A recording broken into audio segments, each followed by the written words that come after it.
falar da história do rock, a gente precisa considerar a pré-história do rock, ou seja, quais foram os movimentos que aconteceram antes do rock e que deram origem a ele.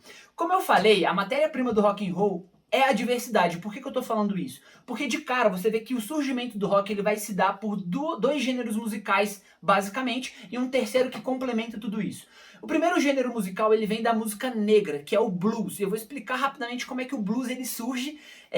E ele também é unido com um elemento da música branca, que é a música country. Então, quando você faz um arranjo, né, unindo esses dois gêneros musicais, você tem aí a produção de rock and roll. Mas antes de falar sobre isso, obviamente que esse vídeo não vai dar conta de falar sobre as especificidades de cada gênero, até porque cada um deles vai ter N ramificações, também tem histórias belíssimas, além de ter que me dar mais trabalho de pesquisa, eu vou tentar aqui ser um pouco mais objetivo, mas a história do blues a gente vai ter que fazer referência à música negra americana, oriunda dos escravos que foram trabalhar nas lavouras nos estados do sul dos Estados Unidos. Então, vamos colocar, durante o século XIX, os Estados Unidos ainda tinham uma configuração muito agrícola, né?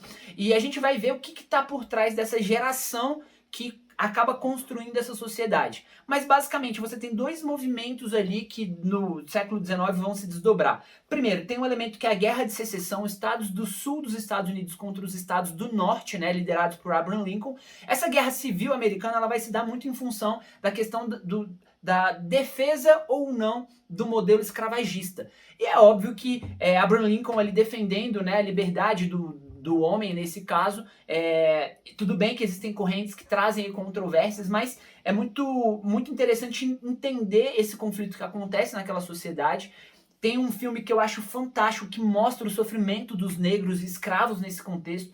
Pensa, não devia ser nada fácil ser escravo naquela situação, o tanto de adversidade, sofrimentos, maus tratos que eles sofriam, assim, era o cúmulo do absurdo, mas eles ficavam principalmente nas lavouras de algodão e milho ali produzindo e gerando economia, né, para essa sociedade que estava se desenvolvendo ali. E a música negra, ela vem dos escravos, né, justamente para dar um ritmo ao trabalho. Por quê? O blues surge muito desses cantos que eles vão desenvolvendo no coletivo. Esses cantos, obviamente, eles têm um caráter muito melancólico, que expressa muito do sofrimento deles.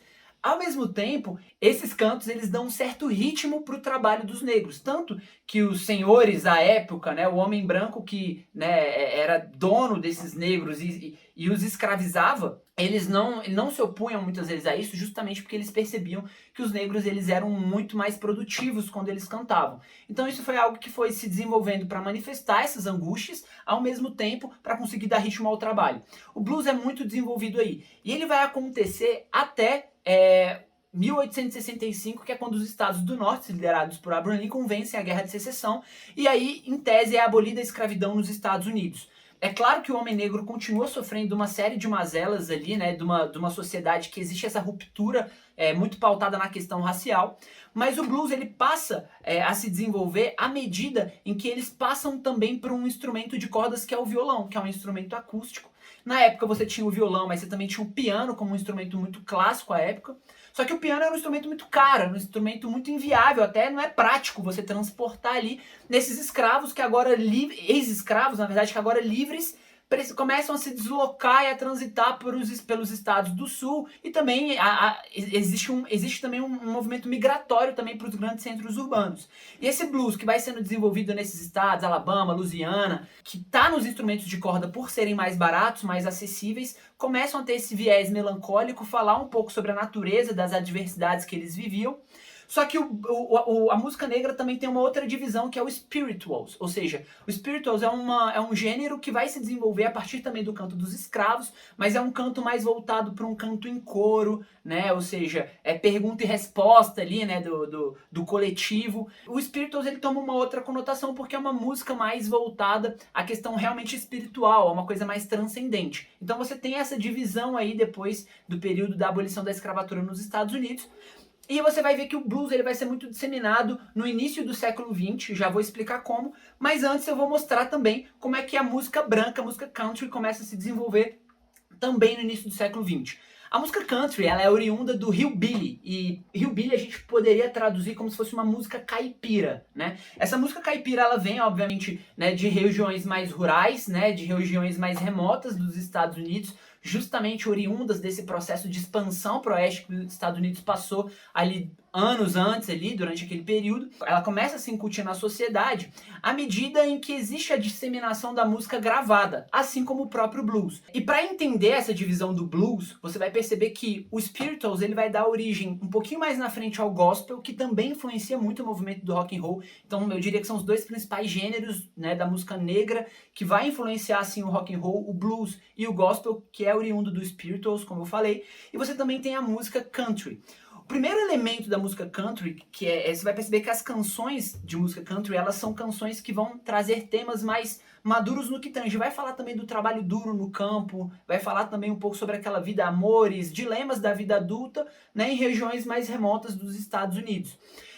O principal representante da música country ali, que vai surgir como talvez o primeiro porta-voz, é o Jimmy Autry. E o Jimmy Autry, ele vem baseado num estilo chamado yodel, ou yodel, como alguns gostam de chamar, que tem muita influência da música europeia ainda nesse estilo country.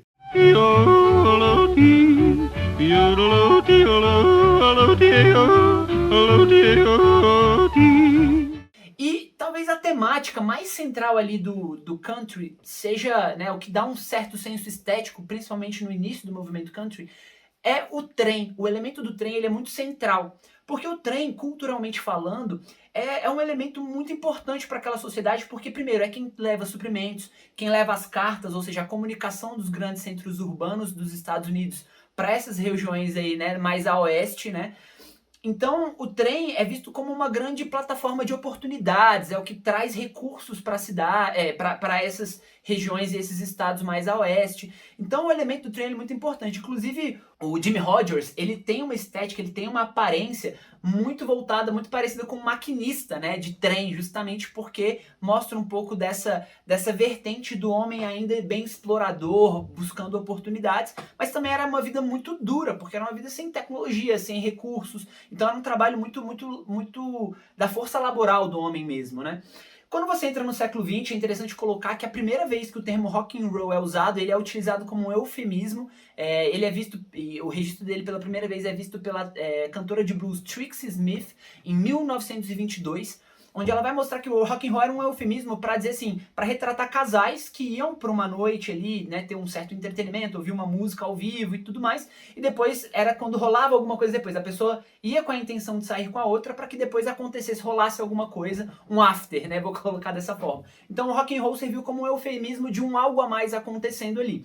Mas o estilo e o gênero do rock só vai se fortalecer anos mais tarde, e eu vou explicar como é que esse termo rock and roll se populariza. Outra coisa importante de se colocar aqui é que durante a década de 20 para a década de 30, algumas coisas muito importantes acontecem. Primeiro, a questão da música gravada é muito importante. E a Paramount, a mesma empresa aí que vocês conhecem, que é produtora de filmes e várias outras coisas, é uma grande indústria do entretenimento hoje, mas é uma indústria, enfim, é uma empresa centenária. E na década de 20, eles desenvolveram um selo que eles denominaram de um selo de race market. O que seria o race market, né?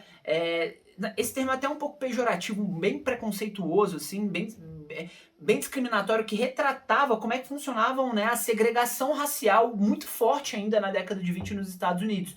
Mas eles entenderam que a música negra era uma música que tinha um mercado muito forte. Inclusive eu fui, depois da minha pesquisa, vi que esse é um dos selos que mais rentabilizou a Paramount, que era uma música de negro para o mercado negro, para ser consumida por negros. Por isso que determinado mercado de raça, talvez dessa maneira. E eles lançaram vários artistas importantes que disseminaram o blues, e a música gravada é interessante olhar por essa perspectiva, porque eu estava percebendo que durante a década de 20 e 30, um rádio era quase como se fosse um investimento assim, das famílias que tinham recurso financeiro. Um rádio chegava a custar cerca de $250. Hoje, $250, levando em consideração a inflação, poder de compra, seria mais ou menos $4.000 para uma família investir nesse móvel. Então, assim, era aquela coisa, né, que vinha em madeira, todo ornamentado, era realmente um investimento, a família se reunia ao redor do rádio, as que tinham condição, obviamente, para ter acesso àquela fonte de informação, àquele entretenimento. Por outro lado, um toca-disco, uma vitrola, custava, sei lá, $13, $17. Então era muito mais um item pessoal e de fácil disseminação. Então as pessoas compravam muito disco, por isso que a música negra começou a ser tão disseminada ali na década de 20. Outra coisa importante da gente considerar, sob um ponto de vista até, como é que eu posso dizer, cultural, é que a indústria de Hollywood começa a se desenvolver muito forte na década de 20. Em 1927 existe um filme que quebra alguns paradigmas para a indústria, que é o Jazz Singer. Esse foi um grande filme ali que revolucionou a indústria, porque foi o primeiro filme em que teve diálogo. Blue skies from now on. You like that, Mama? I'm glad of it. Né? Ou seja, foi um marco que deixou o cinema mudo para trás. É nesse filme, é nesse lançamento que costumam dizer que a Hollywood entra na sua chamada Era de Ouro, na verdadeira Era de Ouro do cinema, né? Então, o Jazz Singer, ele tem músicas, é meio que um musical misturado com, obviamente, uma boa história, e aí tem diálogos sincados que as pessoas conseguem escutar o ator falando, então aquilo realmente ficou muito popular, chamou muita atenção das pessoas na época. Só que a gente tem que lembrar que 1927, logo depois, né, você tem ali a crise de 29. Lembrando que esse selo da Paramount, ele lança vários artistas do blues que ficaram consagrados, como Alberta Hunter, Papa Charlie Jackson e Blind Lemon Jefferson. Esse é o estilo de música que eu curto ouvir assim, às vezes para refletir, para relaxar, até para estudar, eu acho muito interessante. Mas quando você percebe que existe esse crash da Bolsa de Valores de Nova York em 1929 e leva os Estados Unidos a se deparar com uma das maiores crises que eles já tinham enfrentado até aquele momento, né, você percebe que o desemprego em massa, antigamente era muito forte a cultura das big bands, né? O que eram as big bands? Eram aquelas bandas marciais mesmo, você tinha ali trombone, metais, né, trompete, ou elementos de percussão, grandes bandas ali fazendo, né, todo esse movimento musical. Essas bandas, elas começam a se diluir por uma questão de sobrevivência, elas não conseguem ser mantidas muitas vezes, elas são disseminadas em grupos pequenos. Ao mesmo tempo, você tem o blues ali começando a entrar nas áreas urbanas, por essa influência da música gravada, muitas vezes. Nas áreas urbanas, por ter maior acúmulo de capital, você tem muitas regiões com piano, então o elemento do piano começa a entrar nesse circuito do blues. E aí quando você une, por exemplo, elementos do blues nessa pegada urbana, que vai originar ali o que eles chamaram de Chicago Blues, né? Que é esse blues com um ritmo mais acelerado, né? Mais urbano. É um embasamento, né, que vai de onde vai surgir e originar o rock and roll.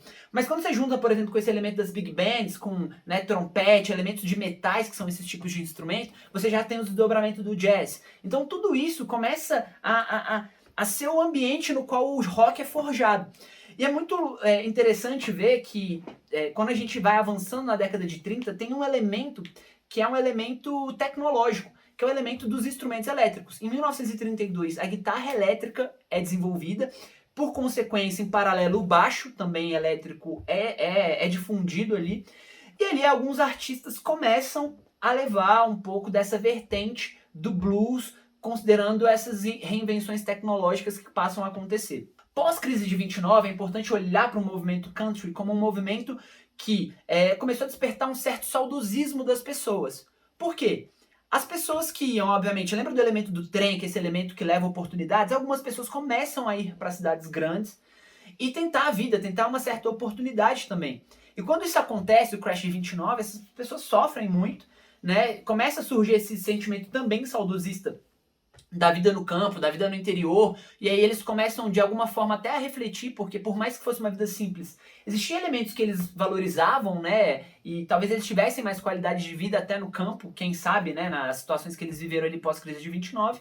Então, o que é interessante colocar é que Hollywood, né, também lança muitos filmes ali naquele período, já na virada para 30, e eles lançam um artista que ficou conhecido como um grande símbolo do country, que é o Gene Autry. E o Gene Autry, ele é que vai trazer aquele arquétipo do cowboy.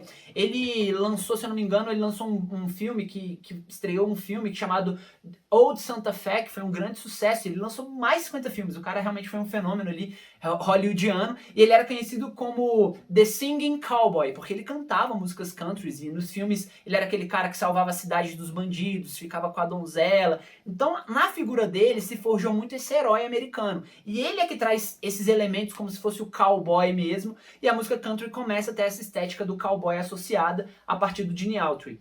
Precisamos lembrar ali que durante, né, considerando tudo isso aí, a gente entra em 1939 na Segunda Guerra Mundial.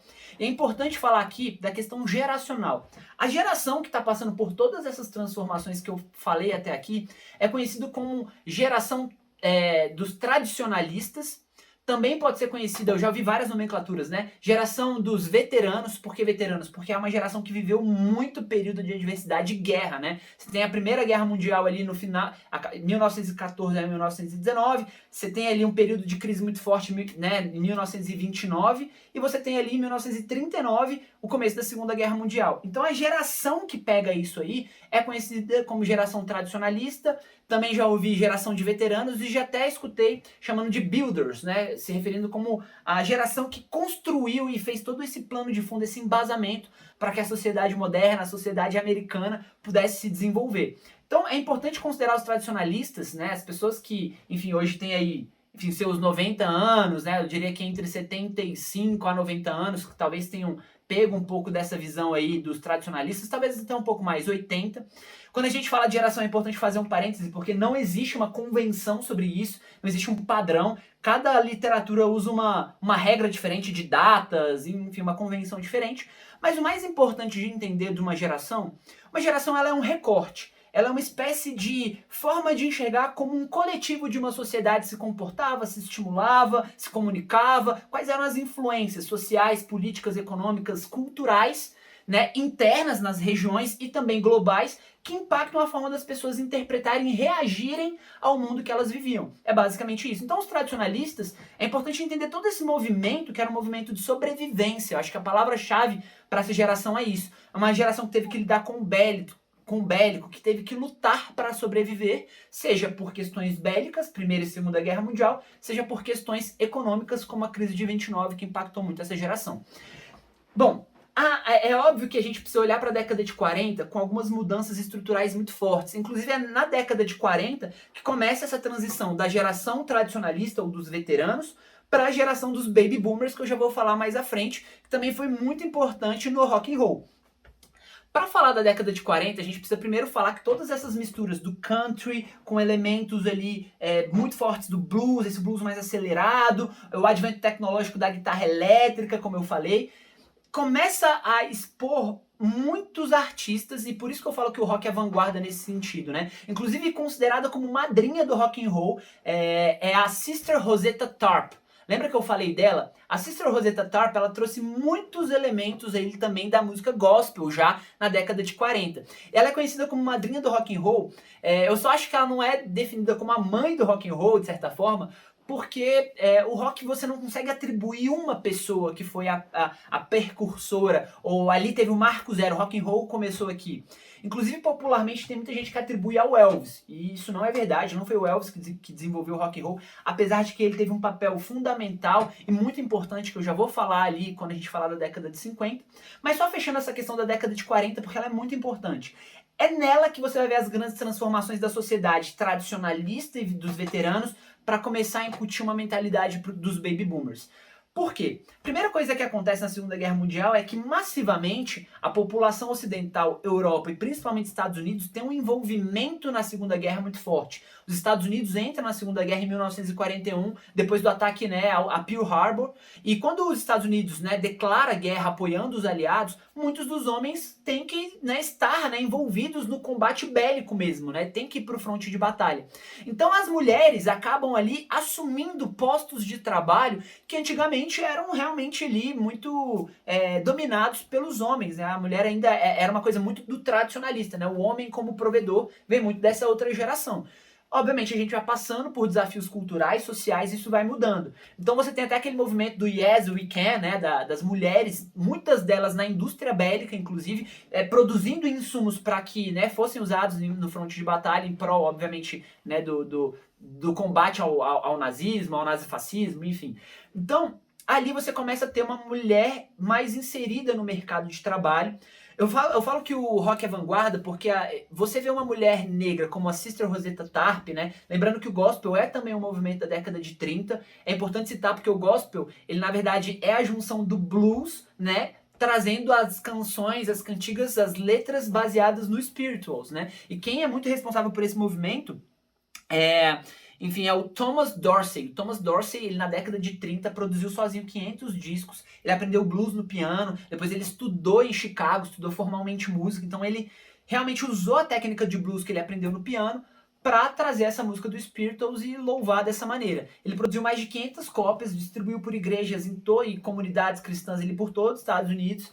E ele subsidiou tudo isso, as pessoas tiveram muita resistência. Então, para você ver, o rock é um movimento ali de quebrar barreiras, de quebrar paradigmas. As pessoas achavam aquilo muito vanguarda, muito, né, às vezes até, como é que a gente pode dizer assim, né? Ah, não, isso aqui você tá fazendo uma blasfêmia, isso aqui, né? É um absurdo trazer essa alegria, esse agito, ou mesmo esse swing que o blues pode trazer no piano, né? Essa marcação, esse senso rítmico, para uma música cristã, para louvar a Deus. As pessoas tiveram um pouco de resistência, mas 3 anos depois que ele teve essa iniciativa, as pessoas começaram a reconhecer ele como um excelente músico e começaram a convidá-lo para apresentações. Bom, fazendo um fast forward ali agora já para a década de 40, né, esse período aí entre guerras, a música negra começa a ser muito disseminada ali, já com várias influências da guitarra elétrica. A Sister Rosetta Tarp é sensacional. All we hear church people say, they are in this holy way. There are strange things happening every day.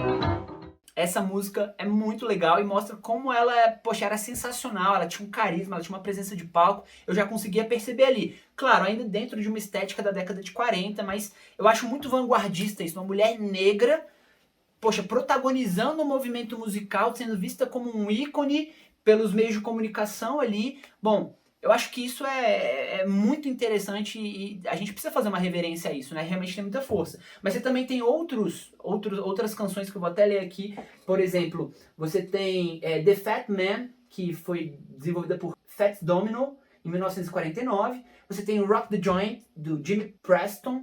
E você tem outras canções que vão sendo disseminadas ali. Ali você já vê essa mistura. Ali você já vê uma cara mais rock and roll, que, como eu disse, é difícil atribuir a uma pessoa só, mas você vê isso muito forte sendo disseminado naquela comunidade, naquela sociedade da época. Acaba a Segunda Guerra Mundial, os Estados Unidos reafirma sua hegemonia econômica no cenário internacional, e os Estados Unidos financia, de certa forma, a reconstrução na Europa. Isso faz com que os Estados Unidos tenham uma posição de liderança. A indústria está muito aquecida, porque a infraestrutura interna já está muito mais industrial, né, americana. E aí você começa a ter a sociedade de consumo nos Estados Unidos muito desenvolvidas e impulsionadas justamente por esse crescimento econômico que os Estados Unidos passa após a Segunda Guerra Mundial. E é nessa virada que você tem o início da geração dos Baby Boomers. E é importante falar deles porque eles tiveram transformações muito significativas para a nossa sociedade. Lembrando que começa com essa questão, né, da mulher ter mais espaço no mercado de trabalho. Então eu já acho que isso é muito importante. Então as mulheres começam a estar mais à frente desses postos. E a geração de Baby Boomer tem esse nome por quê? Porque realmente é uma explosão de bebês, né? O Baby Boom é essa reação que você tem. Para pensar, a Segunda Guerra Mundial durou de 39 a 45, os Estados Unidos desde 41. Quando esses homens que estão no fronte de batalha durante muitos anos, eles voltam para casa e encontram-se com as suas amadas, naturalmente, né, existe uma demanda reprimida ali e eles começam a ter muitos filhos. Isso, obviamente, é impulsionado também por um período ali de prosperidade econômica que os Estados Unidos passam. Então a sociedade ela fica mais inflada de pessoas de fato, e tanto que os Baby Boomers eles têm algo que é muito importante, que é essa capacidade de lidar com questões do coletivo.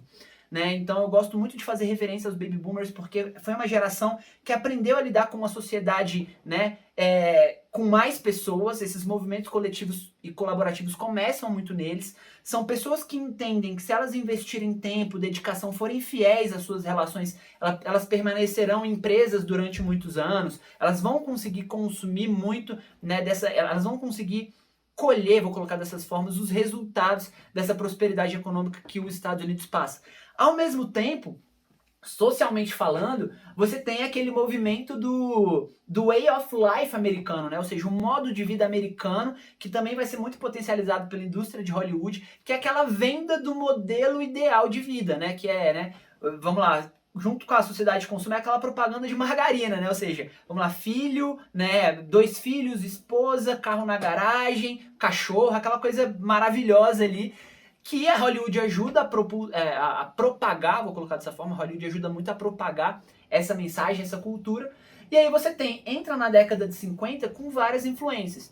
E aí eu vou trazer aqui uma grande influência, um ícone do blues, que eu acho que é importante falar nessa virada aí, entrando na década de 50, que é o B.B. King, né? O B.B. King foi muito importante porque ele é considerado assim um dos grandes nomes do blues, porque ele levou a guitarra elétrica pro blues, eu diria dessa maneira. Então ele foi muito reconhecido por isso. Você tem ali o Little Richard, né, que, poxa, foi um fenômeno do rock and roll, mas ele tem muita influência gospel, então traria ele como um ícone do gospel. E você tem também o Johnny Cash, trazendo uma música ali mais com essa cara, com essa pegada do rock, que vai originar o folk mais pra frente, baseado nessa característica da música branca. Quando você tem tudo isso, você consegue perceber que a sociedade ela está muito mais preparada para absorver essas misturas. E em 1951 é importante frisar que o DJ Alan Freed, ele era um DJ que botava discos ali da época, justamente dessas influências da década de 40 para tocar nas rádios, e ele chamava isso de rock and roll, usou esse termo várias vezes, isso se popularizou, até que em 54 você tem ali, né, Elvis, né, estreando e fazendo ali uma série de movimentos, e já trazendo essa questão do swing, muito baseado. O Elvis era muito cristão, então ele tem elementos do gospel, ele tem elementos da música negra, ele se baseia muito no blues e no country também, então acho que talvez o Elvis seja o ícone que conseguiu congregar tudo isso, né, numa personalidade só, e ele leva o movimento do rockabilly, que é muito de levar essa questão dos movimentos, né, acho que o rockstar ele surge muito, né, na figura do Elvis, eu diria assim. E o Elvis ele é importante porque ele ajuda a levar a música negra para a música branca. Lembra que eu falei do race market? A partir daí, Elvis já começa a quebrar isso porque começa a falar, não, música negra também pode ser feita e consumida por brancos, por que não? Então, a gente teve que ter Elvis para fazer isso. Você tem também ali, em 1955, alguns movimentos importantes. Você tem o início da Guerra do Vietnã, apesar de que os Estados Unidos vai se envolver mais na Guerra do Vietnã a partir da década de 60. E você tem ali um filme que é muito importante para essa questão da juventude, que é um filme do James Dean, né, que às vezes é traduzido como Juventude Transviada, às vezes é traduzido como Rebelde Sem Causa, mas esse filme foi vencedor do Oscar, mostra um pouco dessa rebeldia do jovem e começa a projetar o James Dean como grande astro internacional, né, do cinema, né? E aí ele começa, obviamente, a imagem dele também começa a ser disseminada pelo mundo. Então essa questão do rock, ela tá muito incutida naquela sociedade. E por que os Baby Boomers foram importantes? Porque são os Baby Boomers que conquistam a juventude. A cultura jovem vem com os Baby Boomers, porque para pensar até então, a geração tradicionalista era uma geração que pensava em sobrevivência. Se eles pensavam em sobrevivência, eles não tinham tempo para ser adolescentes, jovens, para curtir a vida, ter um momento só para estudar ou pensar na vida, enfim, em se descobrir. Não existia isso. Era assim, olha, cresceu um pouquinho, até ali com 13, 14 anos, você já consegue carregar uma enxada, meu amigo? Vamos trabalhar. Então, assim, era uma vida muito mais dura. E com esse movimento de abundância econômica, adventos tecnológicos, a música sendo divulgada ali por meio da música gravada, isso começa e o way of life americano começa a dar espaço para que a juventude se expressasse. A gente precisa lembrar também que no final de 59 ali você já tem vários artistas até influenciados por Elvis, por esses movimentos aí. Eu queria muito deixar aqui registrado que eu sou muito fã do Chuck Berry. Chuck Berry tem uma cena que eu vou falar, inclusive, sobre essa mudança de paradigmas, de perspectivas do rock, né, que é com um grande filme que também é lançado aí, que vai fazer essa conexão. Mas o Chuck Berry, ele vai mostrar aí uma cara do rock na década de 50, né, e ali na segunda metade, talvez, da década de 50. Agora, tem uma data marcante no final da década de 50, que é o dia 3 de fevereiro de 1959. Esse dia foi conhecido como o dia em que a música morreu. Porque 3 artistas muito importantes na época, o Big Bopper Richardson, o Buddy Holly e o Rich Valens, eles morrem num acidente de avião. Então foi uma tragédia que aconteceu. Eles estavam indo, né, fazer acho que uma turnê, cumprir um compromisso de shows, coisas do gênero. E eles acabaram indo de avião, acho que porque o ônibus que eles usavam para fazer as turnês estava com problema no aquecimento. E era muito louco, porque eles decolaram num dia que estava nevando muito, muita névoa. E aí parece que o piloto ele não era habilitado a pilotar por visualização apenas dos instrumentos. E como ele não tinha visibilidade, esse desastre acabou acontecendo. E foi um choque, porque muita gente era influenciada por eles. Eles eram os grandes ícones. Pra vocês terem ideia, o Big Bopper Richardson emplacou várias paradas na Billboard, ficou em primeiro lugar durante muitos anos. Perdão, Durante muitas semanas ele ficou em primeiro lugar ali nas paradas. Você tem o Buddy Holly. O Buddy Holly influenciou muitos artistas que vieram depois, principalmente os Beatles, né? E ele chama Buddy Holly and the Crickets, né? E The Crickets era o nome do conjunto dele. Tanto que The Beatles, tem muita gente que diz, tem esse rumor que diz que é inspirado no Buddy Holly. E você tem o Rich Valens, que ele é muito importante, falando ali sobre, acho que tem até um documentário, não sei se é na Netflix, sobre a vida dele, eu ainda não assisti, mas ele é muito importante porque ele é um ícone latino, né? Ele morreu com 17 anos, muito jovem, não conseguiu emplacar tantos hits assim, mas ele emplacou La Bamba, que foi influenciar muito os Beatles depois. Tanto que se você pegar, cara, assim, dá pra você ver nitidamente uma... É quase como se fosse um plágio, sei lá. Não sei como é que foi na época, mas foi uma versão dos Beatles que, assim, foi descaradamente a versão que deu pra perceber que tinha essa influência do Rich Valens, né? Eu vou até colocar aqui só pra vocês verem. Ó, se você pegar o Rich Valens, ele desenvolveu La Bamba aqui, ó. Para bailar La Bamba, para bailar La Bamba, se necessita uma pouca de gracia. Agora, vê se essa sonoridade não te remete na década de 70. Shake it up, baby, now, shake it up, baby. Twist and shout, come on, come on, come on, come on, baby, now, shake it up, baby. Então dá pra ver que nitidamente Beatles tem uma influência sim do Rich Valens. Pra gente talvez que não seja contemporâneo, seja uma coisa um pouco distante de entender. Mas esses caras influenciaram muito o mundo do rock and roll ali. Morreram muito jovens, então muitas pessoas assim ficaram muito sentidas com essa perda. Mas na década de 60, a partir da década de 50, você começa a ter a difusão de vários gêneros musicais. Então a década de 60 é uma década muito rica, ainda ali dominada pelos baby boomers, né? Inclusive é nessa época que os baby boomers estão ali vivendo a sua adolescência, muitos ainda estão nascendo ali, porque até 65 tá nascendo baby boomer, né? Mas os primeiros que nasceram ali pós-Segunda Guerra já estão vivendo essa questão do início da adolescência. E você tem a surf music, que é um movimento que acontece na Califórnia, misturando rock com música caribenha, música latina, e você tem esse desdobramento ali, por exemplo, Beach Boys pode ser um bom fenômeno disso. Você tem um rock que é mais pautado no elemento do country, que aí é o folk music, e a gente pode ver coisas nesse sentido. Você tem o rock psicodélico, aí o Jimi Hendrix entra na década de 60, mas no início da década de 60 é importante falar que em 61 surgem os Beatles, né? E também surgem os Rolling Stones em 62. Então 61, 62, quando surgem esses movimentos muito influenciados por esse movimento do rock americano que vai chegando, né, enfim, na Inglaterra, justamente por questão, né, no Reino Unido, por essa questão aí desses movimentos de Hollywood, né, da música gravada. E esse movimento inverso, né, que significa que, né, os ingleses começam a produzir rock e bandas de qualidade, bandas que vão inspirar em outros movimentos depois, é chamado de invasão britânica, que é justamente quando os britânicos começam a produzir rock influenciado pelos americanos e, por outro lado, começam a influenciar outras gerações de roqueiro. Mas o Elvis é muito importante, como eu falei, fechando ali década de 50 e 60, levar o rock para a música branca, para o público branco, ok?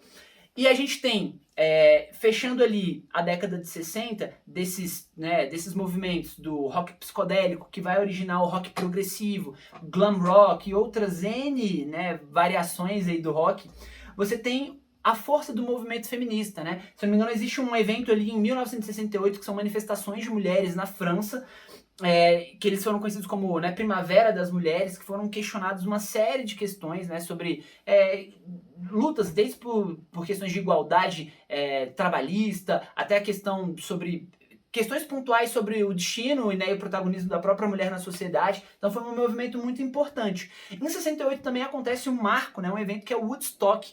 E o Woodstock é justamente a reunião desses jovens se manifestando contra a cultura bélica, a cultura da guerra. Lembrando que 68, assim, a gente já está ali num ambiente muito envolvido da Guerra Fria, né, da Guerra do Vietnã, que vai se compondo ali e fazendo parte da sociedade daquelas pessoas ali que mandam muitas pessoas para o front de batalha também e perdem inúmeras vidas, né, americanas. Então esses movimentos do Woodstock, do sexo, drogas e rock and roll, né, que muita gente vai colocando, do paz e amor, ele é colocado lá. Claro que a gente não vai levar, né, em nenhum extremo, né, mas o mais importante de considerar do Woodstock é que ele é um evento que ganha uma grande proporção e une o jovem, mostrando quase como se fosse como é que eu posso colocar? É um marco para os jovens que se reúnem, fazem um grande festival e começam a incutir na nossa cultura algo que é muito importante, que é essa valorização do ser humano frente a essa questão bélica. Em 69 você tem a corrida, oriundo da corrida espacial, justamente dessa polarização da Guerra Fria. Você tem ali, né, o homem chega à Lua, né, o primeiro americano vai à Lua. E na década de 70, acho que tem uma das variações mais importantes do rock, que é o hard rock. E dentre esses estilos ali do hard rock, é um rock que vai manter distorção, vai manter um ritmo mais acelerado, mais técnica talvez ali, né, na questão musical. Você vai ter ali o movimento do heavy metal, né? Então você tem ali Black Sabbath, Judas Priest, Led Zeppelin, Deep Purple. Tô citando algumas bandas aqui que levam esse movimento do heavy metal. Enfim, e aí na década de 70 você tem Van Halen, você tem David Bowie, ainda talvez representando um pouco do glam rock ali, né? Queen, AC/DC, Iron Maiden, Kiss, que vão surgindo ali no desdobramento da década de 70. E na década de 70 você tem um episódio muito importante que é a crise do petróleo. A crise do petróleo dos países ali, né, compunham a OPEP e aumentaram o preço do barril e você tem uma grande crise nos Estados Unidos. E entrando depois de 65, se desdobrando na década de 70, a gente precisa falar da geração X, né? Generation X. E essa foi uma geração que teve os seus sofrimentos, porque tudo que eles escutaram dos baby boomers, de pujança econômica, vai dar tudo certo, fique muito tempo nas instituições, valorize o coletivo, olha o movimento de Woodstock ali retratando isso, que vocês vão conseguir bons resultados, vocês vão conseguir, enfim, projetar e criar a vida de vocês. O Way of Life americano vendeu muito isso para eles. Só que em função da crise do petróleo, né, e de outras questões que vão se desdobrando nas décadas de 70 e 80, tudo que a geração X escutou que ia dar certo começou a dar errado na geração deles. Primeiro porque existe essa crise do petróleo que, mais uma vez, arrasta demissões em massa pelo país e cria uma série de frustrações para aquela geração. Você vai perceber, inclusive, que o comportamento de negócios muda ali, né? As pessoas, como a cultura da especialização, ela entra na década de 70, né? MBAs, as escolas começam a formatar MBAs, que é isso, eu vou me especializar. Porque se eu tenho pouca oportunidade de emprego, vou ter que me especializar em alguma coisa para conseguir me destacar. Isso começou a acontecer. Você tem um movimento punk, eu acho que os dois ícones podem ser os Sex Pistols, ali nos Estados Unidos. Na Inglaterra, você tem ali, né, esse movimento dos Sex Pistols, né? Que é essa banda britânica de punk. Você tem ali, né, Ramones, que é uma banda que surge em Nova York. Então você tem esse movimento cultural muito forte, né, das pessoas questionando essa cultura, essa sociedade, justamente por esses impactos que elas estavam sofrendo ali. Então o movimento punk, ele é um movimento que ele vem da classe trabalhadora, né? Na Inglaterra ali é a Margaret Thatcher que está no poder, então ela vem muito defender os interesses desse proletariado e tudo mais. Então o movimento punk é um movimento de muita atitude, é um movimento que traz uma cultura de negócios muito forte, que a gente absorveu no mundo dos negócios, que é a cultura do do it yourself, ou seja, faça você mesmo. O punk entendeu o seguinte, que o heavy metal, ele tinha muita técnica, era um pouco mais erudito, era mais performático, né? Tinha um pouco mais de técnica musical ali. E eles pensaram, não, eu posso fazer uma música de 3 acordes, né? Uma música mais simples, mais direta. Peraí, não preciso de grandes produções. A gente vai fazer aqui, enfim, as fãs vão fazer aqui os cartazes da banda espalhar pela vizinhança. A cultura das bandas de garagem ali da década de 70 movimenta muito isso, ou seja, pois qualquer pessoa pode ter uma banda, era basicamente isso. Então o movimento punk, ele surge baseado nisso, né? Ganha um pouco de velocidade, de força ali o rock também por conta disso, mas é um movimento que vem depois desse movimento do heavy metal. Eu coloquei como, em 1979, um marco muito importante que foi o álbum Off the Wall, que é um álbum que eu acho incrível do Michael Jackson, que pra mim é um dos grandes ícones da música. Eu diria que tá com certeza aqui no meu top 5, top 3 aqui de artistas que eu admiro. E o Michael Jackson, ele conseguiu trazer vários elementos da black music, né? Lembrando que no tempo, né, o blues já virou rhythm and blues, porque tinha o Delta Blues, o Chicago Blues e várias outras vertentes, ramificações, chamaram tudo de Rhythm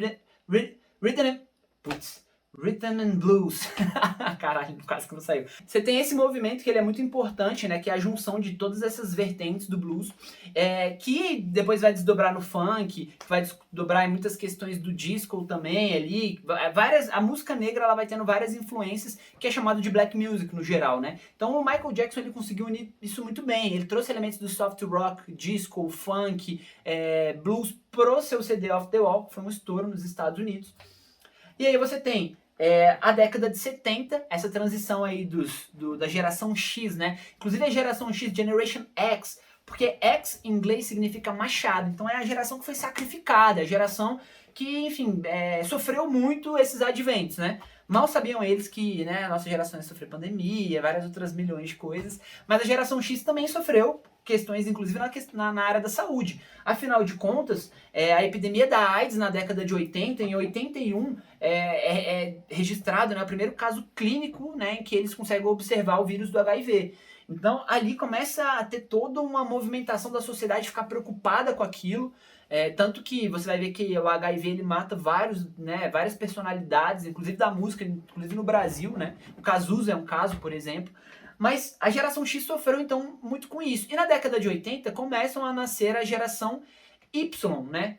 Que, inclusive, é a minha geração, também conhecida como Millennials, porque a gente viveu esse advento aí da virada, né, para os anos 2000, né, do novo milênio, vou colocar dessa maneira. Então, essa virada do século XX para o século XXI, né, que a geração Y vive, e a geração Y ela entra como Generation Y, né, Y é Y de questionar, de porquê. Justamente porque a sociedade vem, o boom dos baby boomers, pujança econômica, sociedade de consumo, way of life americano, geração X, crise do petróleo, tudo dando errado, epidemia da AIDS. Outra coisa, justamente por essa questão do movimento feminista, uma outra instituição que é muito prejudicada é a família nesse aspecto, porque, não vou dizer que é prejudicada, mas ela sofre os impactos dessa mudança, porque, de certa forma, as mulheres começam a se divorciar, que antes o divórcio era um tabu na sociedade americana. Isso começa a acontecer, enfim, justamente por essas pautas e lutas das feministas ali, todo aquele movimento que eu mostrei ali em 68 e tudo mais, vai gerando isso para as mulheres. Então, o que acontece com a geração X? É uma geração que ela é muito mais conectada com os amigos, porque é uma geração que ela é criada com os pais fora de casa. Os pais estão ali trabalhando, a mulher está no mercado também. A mulher não é mais aquela dona de casa, né? Aquela profissional do lar que vai ficar ali cuidando das coisas da família, como foi ali, né, na geração tradicionalista, até o início ali da geração dos baby boomers. Então a geração X teve que lidar com isso, a geração X teve que lidar muitas vezes com divórcio, ou seja, os pais separavam e aí tinha que conviver com duas famílias. Esse período de mudanças foi drástico. A questão da saúde, a questão da própria Guerra Fria, que trazia ali uma tensão, que por mais que não existisse uma guerra bélica, a sensação das pessoas era que a qualquer momento podia eclodir uma terceira guerra mundial. Então foi uma geração que sofreu muito nesse sentido, mas foi uma geração também que aproveitou muito de alguns adventos tecnológicos, justamente por causa dessa questão da competição. Você pode ver que a geração X é uma geração muito mais competitiva, né? Fazendo aqui um preceito mais genérico. É uma geração que talvez seja mais desconfiada, tem que ver para crer as coisas, justamente por essas frustrações que eles passaram. Então, na década de 80, você tem um advento tecnológico para trazer mais competitividade e especialização para essa geração. Então, você pode ver que as grandes empresas de tecnologia são fundadas ali, né, durante a década de 80. Você tem filmes de Hollywood, né, sei lá, E.T., Exterminador do Futuro, Star Trek, Star Wars, que são disseminados no final da década de 70, início da década de 80, né, De Volta para o Futuro. Inclusive, é muito legal, porque De Volta para o Futuro, aqui só fazendo um adendo, porque que eu gosto muito, tem aquela cena, né, que o Martin McFly, ele volta, ele tem que tocar com a banda lá na década de 50 ali, enfim, 60, para que os pais dele se conhecessem, algo nesse sentido, né, ficassem, tudo mais, desse tudo certo no futuro. E quando ele toca a música do Chuck Berry, que é da década de 50, mas é como se ele tocasse antes a música, que ele já conhecia. E aí fica, né, fica a entender que o Chuck Berry pegou a música por causa dele, né? Ou seja, ele que desenvolveu a música na verdade, que ele volta no passado e toca. Essa cena é sensacional. Então, só reforçando, ele mostra um pouco, é interessante porque ele começa a tocar ali a música do Chuck Berry, todo mundo gosta, dança, interage, e no final ele se empolga e ele manda, sei lá, um Van Halen, um solo extremamente complexo, difícil, que vem dessa linha do heavy metal, que vem dessa linha do hard rock, e as pessoas ficam meio assim, tipo, putz, o cara viajou. E aí é interessante porque no final ele fala, vocês não gostam disso, mas seus filhos vão gostar, né? Então é justamente essa transição da geração de 50 para a geração de 70 do rock and roll.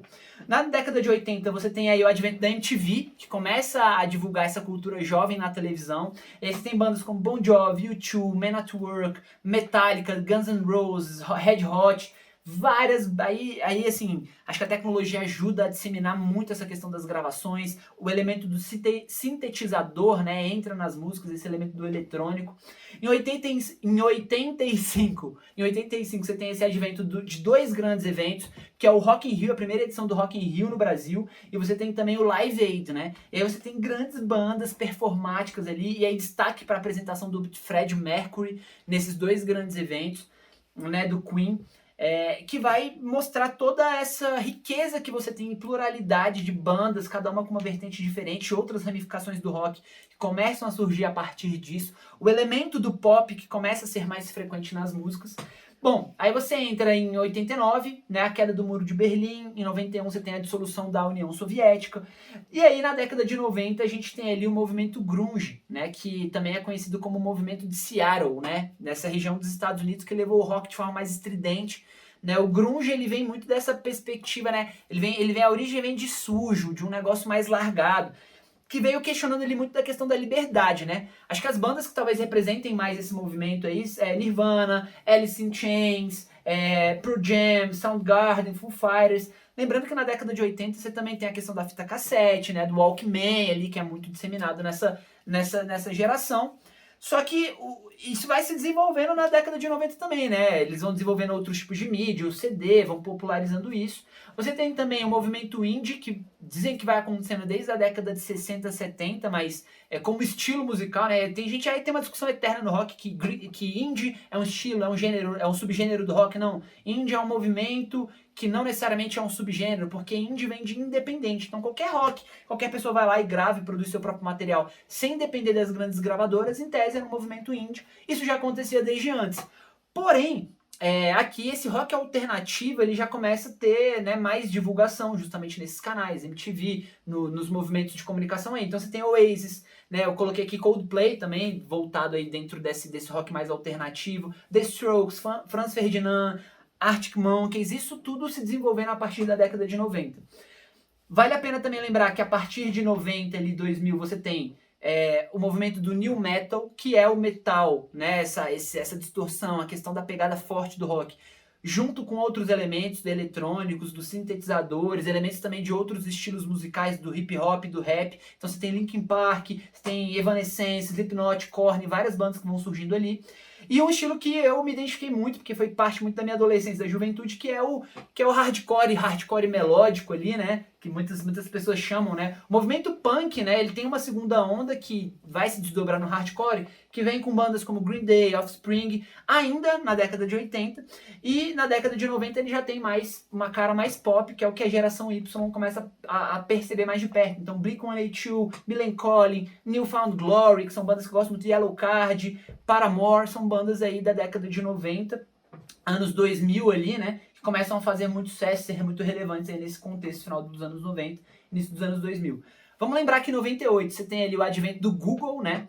Então o Google começa a ser o grande buscador, você tem em 2004 o Facebook, em 2001 você tem o atentado do 11 de setembro. Então, a geração Y, ela viu algumas transformações na sociedade e ela começou a questionar. Por isso, Generation Y, a geração do porquê. Por que tem que ser assim? Por que eu tenho que acumular? Mas só esse negócio de acumular talvez não funcione tanto. Então, a geração Y, ela começa a considerar essa questão do coletivo não mais com a perspectiva da geração X, que a geração X ela traz muito, preciso competir, eu tenho que ser o melhor, o mercado não tem oportunidade para todo mundo, então eu tenho que me especializar. A cultura da competição muito forte, a geração Y já questiona isso e começa a trazer, olha, eu prefiro ser feliz do que acumular. Se eu puder ser feliz sem acumular, de repente existe um outro caminho por aí. Eu prefiro colaborar com os outros para construir algo do que competir para subjugar o outro e me sobressair em relação a ele. Então todos esses movimentos também são muito importantes. Você tem ali em 2005, né, a legalização do casamento gay na Espanha. E vamos lembrar, né, a geração Y, ela vai, enfim, do final da década de 70, tem algumas literaturas que falam que começa em 76, mas o mais importante, como eu disse, não é onde elas nascem, mas o momento no qual elas estão formando caráter, estão começando a ter voz ativa na sociedade, estão começando a se enxergar, tomando decisões e a ser protagonista da própria vida. Então, a geração Y, ela começa no final da década de 70 e vai até 96, né? Início da década de 80 até 96. E em 96 você começa a ter a geração Z. né, que é a geração aí, que é uma geração extremamente crítica, inclusive gosta de chamar nós millennials de cringe, né? Primeira vez que eu vi essa expressão, achei até que tinha alguma coisa a ver com grunge, né? Achei que tinha... enfim, mas é uma geração questionadora, o que eu acho estranho, porque é uma geração que sabe lidar com diversidade, que aprende primeiro quais são as regras sociais de diversos grupos para se incluir a eles, né? Então, a geração Z, eu digo que ela se difere mais da geração Y, porque a geração Y, ela prefere questionar, identificar pessoas com os mesmos interesses e se acoplar, se conectar com as pessoas com os mesmos interesses, porque ela consegue buscar, tem o advento da internet, ela consegue se nichar em grupos. A geração Z já é uma geração que está em Z segmentos diferentes. Ela pode, sei lá, tá no ambiente do rock and roll, mas ela pode ir para o ambiente da música, enfim, da música, sei lá, do hip hop, depois a pessoa pode ir para um evento sertanejo, e ela transita muito bem entre todos esses ambientes, porque é uma geração que, em tese, deveria ser mais eclética. Mas a partir do momento em que essa geração critica as outras e não faz reverência aos movimentos sociais que a gente desenvolveu, essa é uma geração que está sendo incoerente, essa é a minha opinião. Por que incoerente? Porque é uma geração que, em tese, entende o que é diversidade, luta, ou pelo menos demonstra que quer lutar por isso, mas ao mesmo tempo critica, ao mesmo tempo não se expõe na sociedade como deveria. Mas nenhuma geração é melhor que a outra, pessoal. O mais interessante é a gente entender que as gerações anteriores tiveram dilemas, paradigmas, tiveram que ter coragem para vencer N desafios e nos trouxeram até aqui. E a gente tem que, obviamente, olhar para trás, fazer reverência aos desafios deles, olhar o que faz sentido a gente manter, mas também o que faz sentido a gente adaptar, a gente mudar, a gente questionar. E, obviamente, a gente pode questionar fazendo mudanças que levem a nossa sociedade para melhor. Agora, só soltar meme na internet e fazer críticas às gerações anteriores não é uma dessas formas. Então fica aqui a minha crítica, mas ao mesmo tempo a minha valorização à geração Z, que também é tida como, pro Eduardo Stelita, ela é vista como geração C. O Eduardo Stelita é um cara que eu gosto muito, ele fala muito sobre essa questão geracional. Ele, inclusive, fala que a geração Z pode ser conhecida como geração C, porque, primeiro, é uma geração muito criativa, porque ela tem muitas coisas à sua disposição para criar. Ela é uma geração que ela trabalha muito com pauta na curadoria. Ela observou, por exemplo, a legalização do casamento gay, né, quando foi legalizada na Espanha, que teve toda uma polêmica em 2005. Eles puderam meio que viver isso e ver essas mudanças estruturais, também trazer muito essa pauta da diversidade. Elas trabalham em comunidade, porque é justamente isso, elas transitam entre várias comunidades, elas conseguem ver isso e, obviamente, interpretar quais são as regras que são convenientes a cada uma dessas comunidades. E ela, em tese, é muito conectada, né? Justamente por esse movimento de hiperconexão que a gente tem. As críticas que a gente tem para a geração Z ou para a geração C, obviamente, a questão do cringe é uma brincadeira, mas acho que o ponto de atenção para essa geração, já que a gente está vivendo o auge, talvez, da geração Z, dessa transição de Y para Z, e o Z muito no mercado, muito em voga, tomando decisões importantes para o futuro da nossa sociedade, e enfrentando desafios como a própria pandemia que a gente tem visto, é que, poxa, talvez num ambiente de muita tecnologia e muito estímulo, a nossa atenção a certos temas começa a ser parcial e muito superficial. Isso vai despertar na gente. Outro dia eu estava vendo um dado que, em função do advento tecnológico, a gente passa por cerca de 2 a 3 mil inserções de mídia diariamente. Ou seja, são as propagandas que a gente vê na rua, escuta no rádio, são os pushes que aparecem no nosso WhatsApp, enfim, é o panfleto que alguém te entrega no sinal. A gente está hiperconectado e hiperestimulado por mídia. E a gente não tem mais como dar conta de processar tudo. E é por isso que se torna um desafio tomar boas decisões quando a gente tem atenção parcial. Então esse é o meu ponto de atenção, mas valorizo essa diversidade das gerações. Mostro para vocês como o rock só foi possível porque foi um movimento de vanguarda para unir gêneros musicais e culturais. E hoje acho que a grande conclusão é que o rock não é só um gênero musical. O rock pode ser visto como estilo de vida, o rock pode ser visto na arte como estética, como estilo de vestimenta. O rock movimenta, né, várias questões sociais, como a gente viu o Rock in Rio, Live Aid é muito importante porque foi um movimento onde os artistas eles se reuniram para combater a fome na Etiópia, que foi muito impulsionado. Mais de 400 mil pessoas morreram em 85 por causa da fome na Etiópia, em função de uma seca severa e da guerra civil. Então, tem esse quê social de 85 que eu acho que é muito importante. Inclusive o dia 13 de julho de 1985 é que foi desenvolvido esse festival, por isso que a gente comemora no Brasil o Dia Internacional do Rock. E o Phil Collins, que foi o artista que, né, foram 2 shows simultâneos, um em Londres e outro na Filadélfia, acontecendo com vários artistas do rock ao mesmo tempo. E o Phil Collins tocou em um evento, pegou um avião e tocou no outro evento, enfim, fechou o outro evento à noite. E ele falou, poxa, esse dia foi tão incrível que poderia ser conhecido como o Dia Internacional da Música, o Dia Internacional do Rock. E por isso a gente o comemora hoje. Então, espero que você possa ver esse vídeo, valorizar mais a diversidade. Se você gostou, dá um like, segue a gente aqui. Eu gosto de fazer vários conteúdos concatenando várias outras coisas importantes. O movimento punk trouxe a questão do do it yourself pra gente fazer, né, por nós mesmos. Hoje a gente tem recurso para isso. Então, eu acho que o rock ele ensina muito sobre história, o rock ensina muito sobre movimentos sociais, o rock ensina muito sobre diversidade, e o rock ensina também sobre o mundo dos negócios. Bom, eu sou o Gabriel Machado, tô por aqui, obrigado por terem ficado nesse vídeo. Valeu!